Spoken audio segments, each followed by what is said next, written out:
बेटे की शादी हुई और जैसे ही नई नवेली दुल्हन का आगमन हुआ, माँ खुशी से नाचने लगी। माँ को ऐसा लगा जैसे उसके सारे अरमान पल भर में पूरे हो गए हों। शुरुआत में तो माँ ने बहू को बड़े ही लाड प्यार से रखा,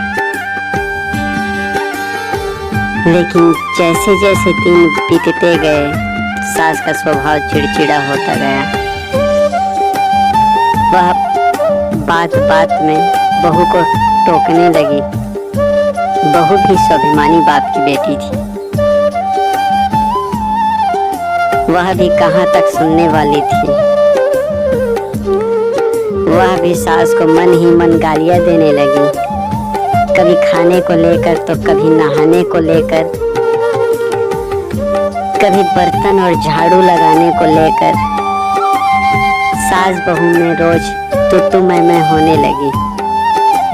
सास की तो जैसे आदत हो गई थी बहू की कमियां निकालने की।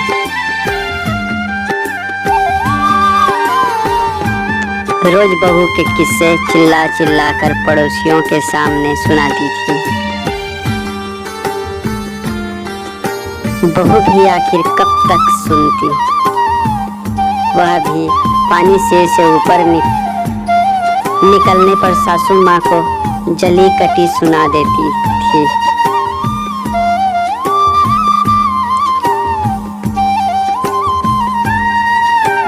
कभी कभी तो बात एक दूसरे के खानदान को भला बुरा कहने तक पहुंच जाती, तो कभी एक दूसरे पर बर्तन फेंकने की नौबत भी आ जाती थी।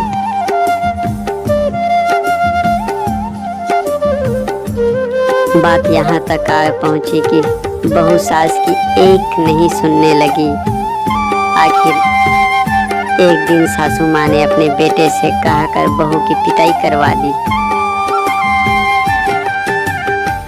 मजबूरी में बहू भी बेचारी पिट गई। बहू इस कष्ट कलह जीवन से तंग आ चुकी थी।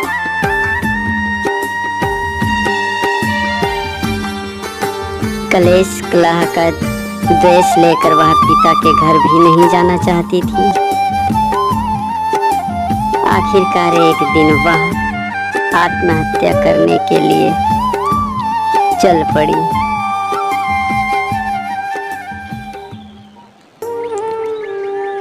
पानी लाने के बहाने वह मटका लेकर घर से निकली। नदी किनारे पहुंचकर उसने मटका एक जगह रखा और तेज जल प्रवाह की ओर बढ़ने लगी।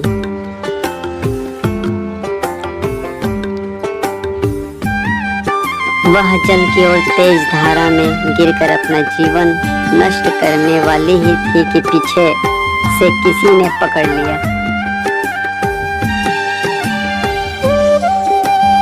जब उसने पीछे मुड़कर देखा तो वह स्तंभ रह गई।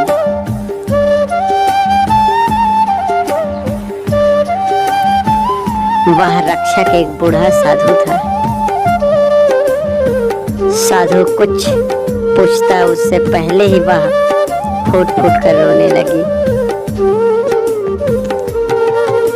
साधु ने कहा, बेटी क्या बात है, क्यों अपने अमूल्य जीवन को नष्ट करने जा रही थी? वह स्त्री बोली, बाबा मेरी सास बहुत बुरी है। वह रोज पड़ोसियों से मेरी बुराइयां करती है, रोज खुद लड़ाइयां करती है और शाम को जब मेरे पति आते हैं तो उनके सामने शरीफ बनकर मेरी शिकायत करती है।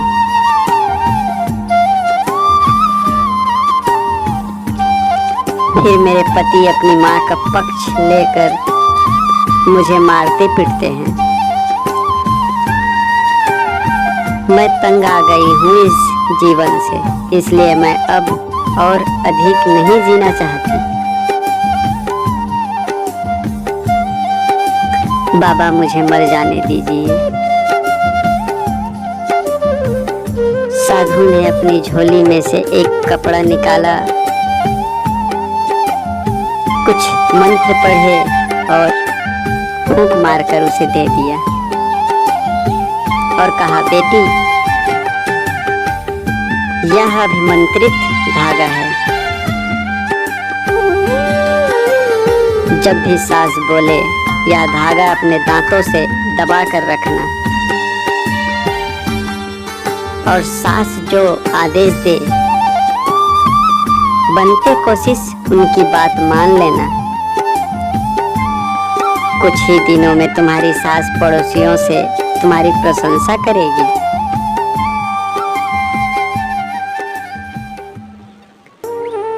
बहू ने सोचा कि बाबा ने आशीर्वाद दिया है तो ऐसा ही होगा। उसने धागा हाथ में बांध लिया और मटका पानी से भरकर चली गई। घर पहुंची तो देर से आने के कारण सास ने फिर से अपना राग अलापना शुरू कर दिया। बहू ने मटका नीचे रखा और वह धागा दांतों से दबाकर अपना काम करने लगी।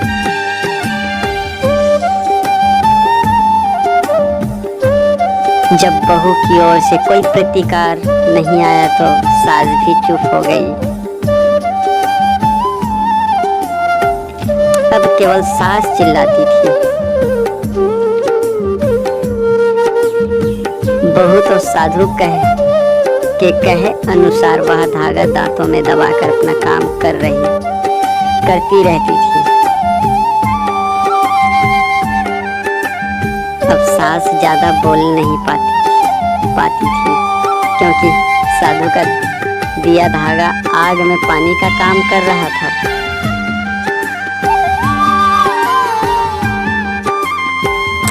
जब सास पड़ोसियों के सामने बहू को बेवजह भला बुरा कहने लगती तो पड़ोसी सास को ही दोषी मानते और उससे बोलते, अरे ओ अम्मा, इतनी भी क्या जलती हो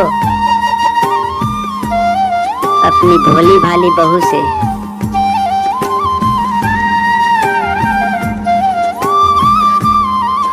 बुढ़ापे में यही तुम्हारी सेवा करेगी।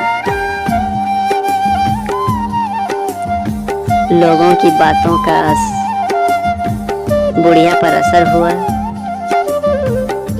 तभी एक दिन बुढ़िया आंगन में फिसल कर गिर गई और उसके पैर में मोच आ गई।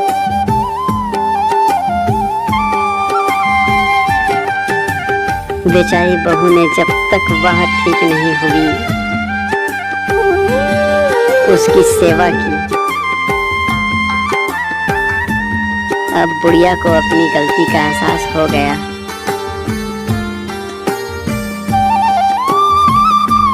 अब वह पड़ोसियों से अपनी बहू की तारीफ करने लगी।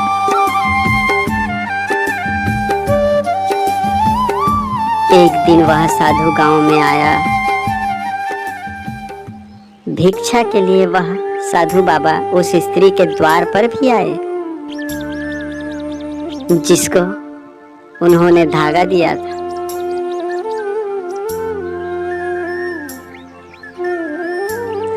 स्त्री ने देखते साधु को पहचान लिया और उनको बहुत बहुत धन्यवाद कहते हुए प्रणाम करने लगे और बोली, बाबा, आपने चमत्कार कर दिया। मेरी सास अब पूरी तरह से मेरे अनुकूल है।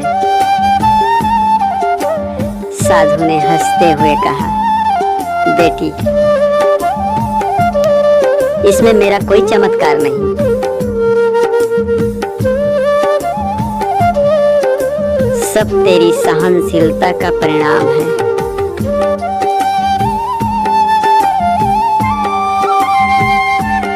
मैंने तो केवल तुझे सहनशील बनने का सूत्र दिया था। उस धागे का दांतों में दबाने से तुम कुछ बोल नहीं सकती थी और तुम्हारे नहीं बोलने से सास कब तक बोलती।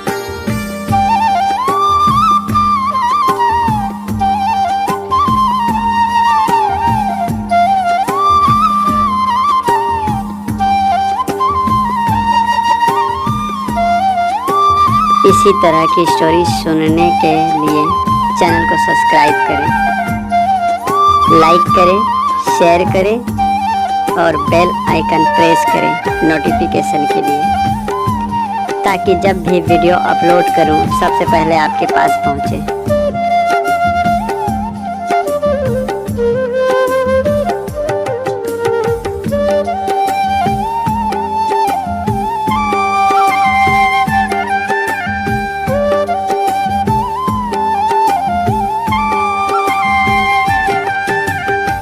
धन्यवाद।